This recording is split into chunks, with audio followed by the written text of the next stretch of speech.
Olá pessoal, então hoje nós veremos a medida de tendência central moda.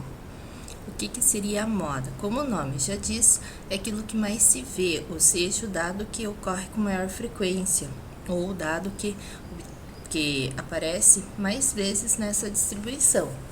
Então, e a moda, assim como a média, tem o mesmo objetivo, sintetizar esse conjunto de valores em uma única medida, ou seja, escolher um número para representar o conjunto. Só que diferente da média, que nós precisávamos somar os valores e dividir pela quantidade, a moda não necessita de nenhum cálculo, apenas observar o valor que mais repete, que mais aparece. Então, por exemplo, aqui, observem que o número que mais repetiu foi o número 10, que repetiu 3 vezes. Então, a moda é igual a 10.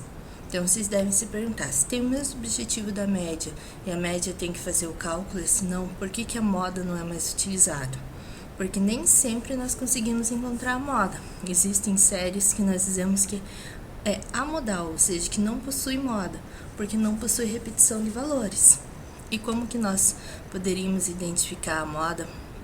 Pelo Excel, ou aqui eu uso o Linux. Então, observe lá, eu digitei todos os valores, então 7, 8, 10, 10, 10, 11, 12, 13. Então, não há necessidade de cálculo, basta observação. Mas supondo que eu tenho um conjunto muito grande, como que eu posso observar? Então, é a função modo.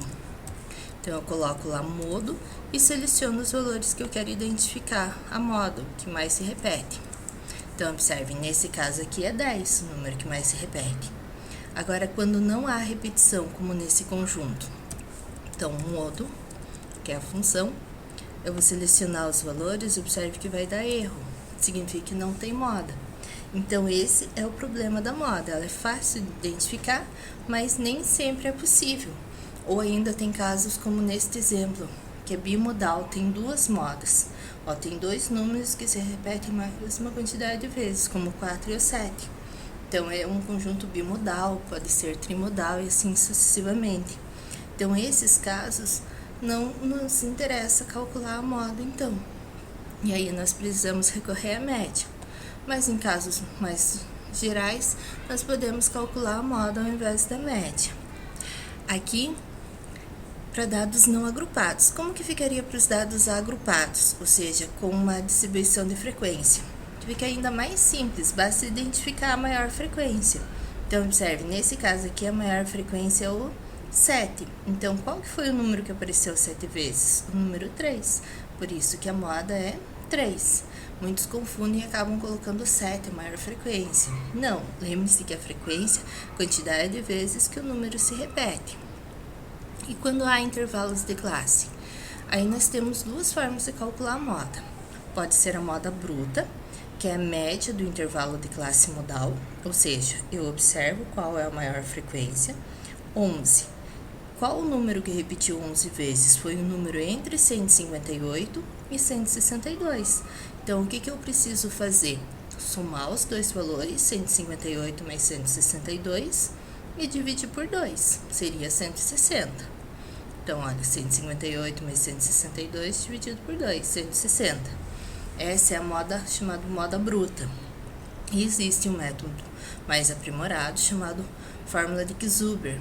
Como que nós calculamos? Precisaríamos dessa fórmula, onde o L é o limite inferior, já que eu sei que é um número entre 158 e 162, vai ser 158 mais um fator.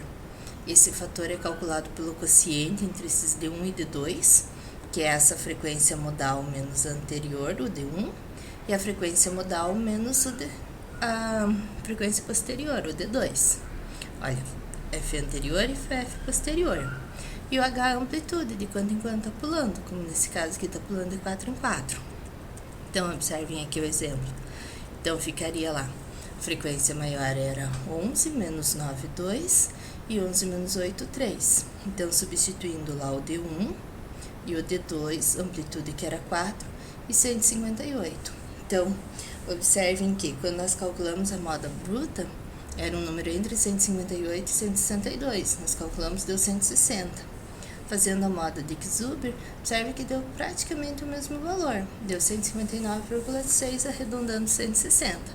Ele vai diferenciar bastante à medida que a distribuição não é simétrica. O que é simétrica?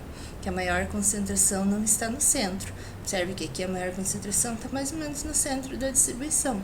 Então, os valores ficaram praticamente iguais. Seria muito mais simples calcular a moda bruta que a de Zuber, mas em alguns casos a moda bruta não é tão eficiente, principalmente quando a distribuição não é simétrica. Então, aqui tem alguns exercícios para vocês verificarem se compreenderam o conceito de moda.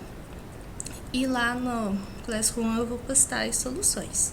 Então, qualquer dúvida, deixe um comentário lá. Muito obrigada, tchau, tchau!